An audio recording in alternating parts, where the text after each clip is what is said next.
Along with rest of the nation, Eid al-Adha is being celebrated with great religious fervor across Assam. From early morning, Muslims offered Eid prayers at various idgahs and mosques across Cachar district.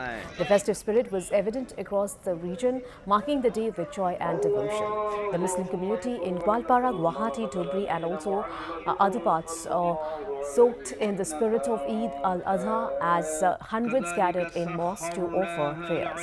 On the occasion, Assam Chief Minister Himanta Biswa Sharma extended Eid greetings to Assam's Muslim community.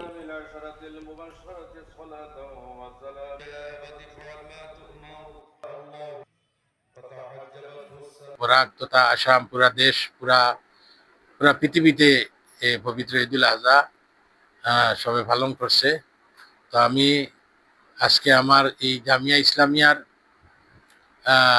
Islamia মাদ্রাসার প্রাঙ্গণে পবিত্র ঈদুল আজহার নামাজ আদায় করা হয়েছে।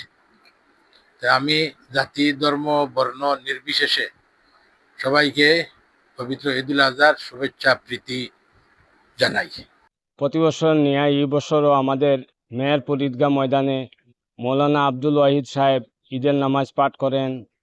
তো আমরা জাতি বর্ণ নির্বিশেষে সবাইকে ঈদুল আজহার উপলক্ষে আন্তরিক প্রীতি ও শুভেচ্ছা জানাই এবং আমরাও দুঃখিত এই বছর বন্যায় আক্রান্ত বহু মানুষ ঈদের নামাজও আদায় করতে পারেন না, তার জন্য আমরা মেহেরপুর ঈদগাহ কমিটি অত্যন্ত দুঃখিত।